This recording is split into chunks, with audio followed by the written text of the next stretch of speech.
Hello everyone, specially ये video मैं class 10th के बच्चों के लिए बना रहा हूँ। क्लास 10th के फाइनल एग्जाम आपके शुरू होने वाले हैं और अब मुश्किल से आपको अच्छे से प्रिपरेशन के लिए 10 से 15 दिन का टाइम मिला है। हम लोगों ने ऑलरेडी रजत एकेडमी में आपके 3 प्रीलिम्स एग्जाम कंडक्ट कर लिए हैं और अभी आपका final prelims exam means 4th prelims exam हम लोग शुरू कर रहे हैं कल से, आई मीन 31 जनवरी से। बच्चों, इस प्रीलिम्स एग्जाम को प्री बोर्ड मतलब प्री मॉक बोर्ड एग्जाम के रूप में आप देने का ट्राई कीजिए। इस तरीके से आप प्रिपरेशन करके एग्जाम दीजिए कि आप फाइनल बोर्ड एग्जाम देने जा रहे हैं। ठीक है, इसमें गलती बिल्कुल भी नहीं करने हैं। अभी तक जो भी हम लोगों ने 3 प्रीलिम्स एग्जाम लिए हैं, हो सकता है कि किसी में आपका स्कोर 60 आया हो, किसी में 70 आया हो, किसी एग्जाम में 78 आया हो, लेकिन इस 4th प्रीलिम्स एग्जाम में आप पूरा जी जान लगा दीजिए और इस तरीके से प्रिपरेशन करके एग्जाम दीजिए कि आपको लगना चाहिए कि हाँ, यही मेरा बोर्ड का फाइनल एग्जाम है और इसमें गलती के चांस बिल्कुल भी नहीं होने चाहिए। बच्चों, मेन प्रॉब्लम बहुत सारे बच्चों के साथ क्या हो रहा है कि आपने प्रिपरेशन बहुत अच्छे से किया है, लेकिन जब आप एग्जाम देना शुरू करते हैं ना, तो आपको पेपर प्रेजेंटेशन में प्रॉब्लम होता है। पेपर को बहुत अच्छे तरीके से प्रेजेंट करना है। मान लीजिए कि आप बोर्ड एग्जाम देने जा रहे हैं, ठीक है। सबसे पहले आपको क्या करना है, जैसे ही क्वेश्चन पेपर मिलता है, शुरू के 5 मिनट क्वेश्चन पेपर को आप बहुत अच्छे से देखिए।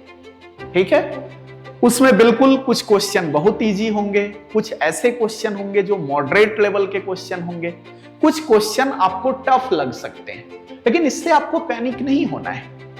आपको क्या करना है, हर एक क्वेश्चन मतलब शुरू के 5 मिनट में क्वेश्चन को रिव्यू करना है, उसके बाद आप एग्जाम देना शुरू कीजिए।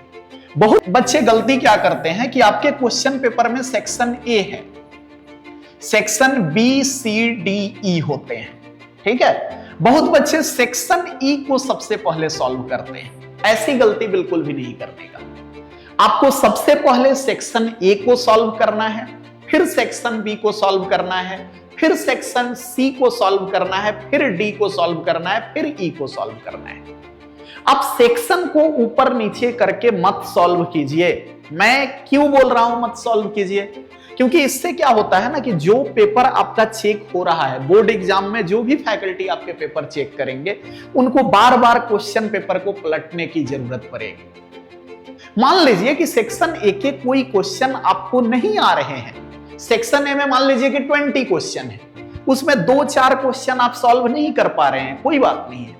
आप क्वेश्चन नंबर 5 आपको नहीं आ रहा है, क्वेश्चन नंबर 6 नहीं आ रहा है, क्वेश्चन नंबर 7 नहीं आ रहा है, तो आप उसके जगह पे एक लाइन का स्पेस छोड़ दीजिए, क्योंकि वो एमसीक्यू टाइप के क्वेश्चन होते हैं। ठीक है, और बाद में जब आप पूरा एग्जाम पेपर अच्छे से लिख लिए, उसके बाद फिर से उसको सॉल्व करने का ट्राई कीजिए। दूसरी बातें मैं आपको ये बताना चाहूंगा कि आपके जो आंसर शीट होते हैं जनरली बोर्ड में, इस तरीके का आंसर शीट आपको मिलता है। आपको लास्ट में इस पूरे पेपर को अगर मैं 4 पार्ट में डिसाइड करूं, तो ये 1 2 3 4, तो ये जो लास्ट का जो 4th पार्ट है, यहां पे आप पेंसिल से अंडरलाइन कर सकते हैं और यहां पे आपको क्या करना है, रफ वर्क करना है। बहुत बच्चे गलती क्या करते हैं कि रफ वर्क के लिए हमेशा लास्ट पेज को यूज कर रहे हैं।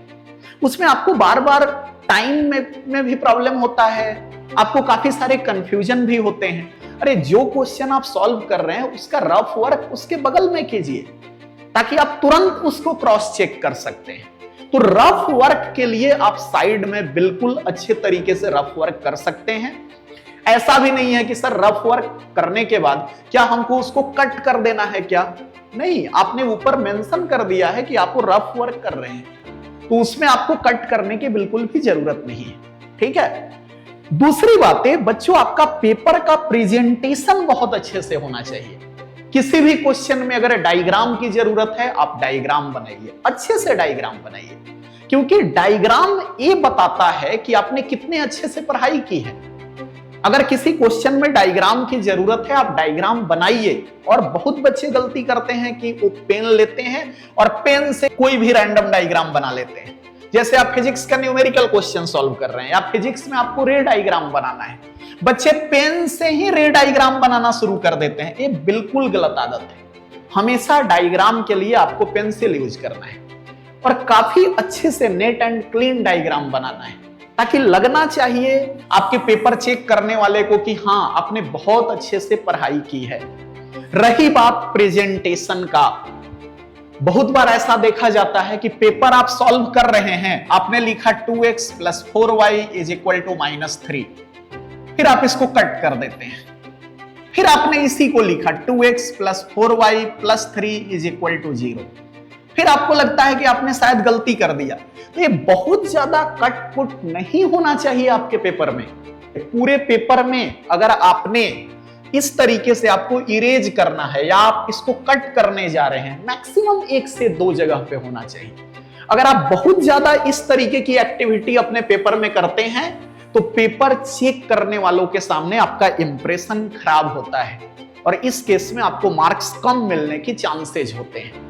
पेपर का प्रेजेंटेशन बहुत अच्छे से होना चाहिए। मान लीजिए कि आपको कोई क्वेश्चन पूछा गया that you have to explain chlor alkali process. मान लीजिए कि ये क्वेश्चन नंबर 4 है, ठीक है। 4th क्वेश्चन का आप आंसर दे रहे हैं, इसको अच्छे से आप पेंसिल से अंडरलाइन कर सकते हैं और फिर आप क्लोर-अल्कली प्रोसेस का आंसर लिखना शुरू कीजिए। आपको पता है कि क्लोर-अल्कली प्रोसेस में आप 2, 3, 4 लाइन का एक्सप्लेनेशन बड़े आराम से दे सकते हैं। फिर आप उस रिएक्शन को लिखिए जो क्लोर-अल्कली प्रोसेस में यूज होता है। जैसे आपको पता है कि ब्राइन सॉल्यूशन लिया जाता है, तो आप लिखेंगे ना NaCl + वाटर, और इस NaCl + वाटर को हम लोग क्या करते हैं, ब्राइन सॉल्यूशन बोलते हैं। तो बच्चों, जो कुछ भी आपको पता है ना, उसको पेपर पे बहुत अच्छे से रिप्रेजेंट करने का ट्राई कीजिए। आपको पता है कि ब्राइन सॉल्यूशन का हम इलेक्ट्रोलाइसिस करते हैं, तो आप इसमें मेंशन कीजिए कि आप ब्राइन सॉल्यूशन जो है उसका इलेक्ट्रोलाइसिस करेंगे तो आपको क्या मिलेगा, NaOH मिलेगा और क्लोरीन गैस बाहर निकलेगी और इसके साथ आपका हाइड्रोजन भी क्या होगा, बाहर निकलेगा। तो आप क्लियर मेंशन कीजिए हर एक क्वेश्चन को। आप देखिए कि वो क्वेश्चन कितने मार्क्स के पूछे गए हैं।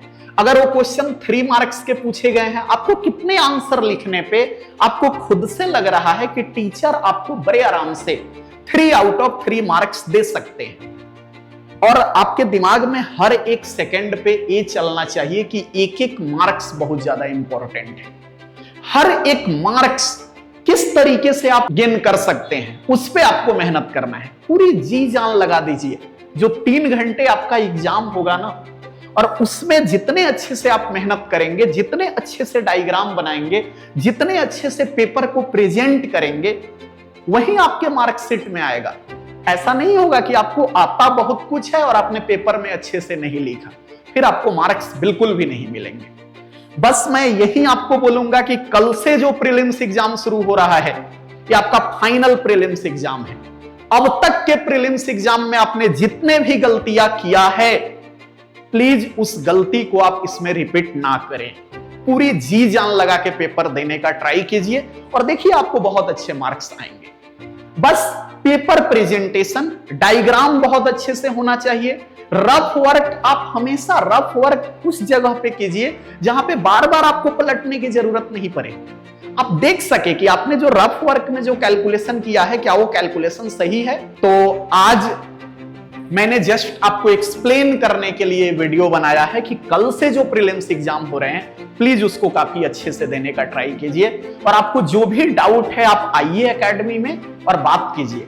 आपको फिजिक्स में डाउट है, फिजिक्स के टीचर से बात कीजिए। केमिस्ट्री में डाउट है, केमिस्ट्री के टीचर से बात कीजिए। आपको मैथ्स में प्रॉब्लम है, आप आके मैथ्स के डाउट को सॉल्व कीजिए। अपने एकेडमी में मॉर्निंग 11 o'clock से इवनिंग 7:30 तक मैथ्स के टीचर अवेलेबल रहते हैं। लेकिन प्लीज आप कुछ भी कीजिए, स्कोर अच्छा होना चाहिए। Thank you.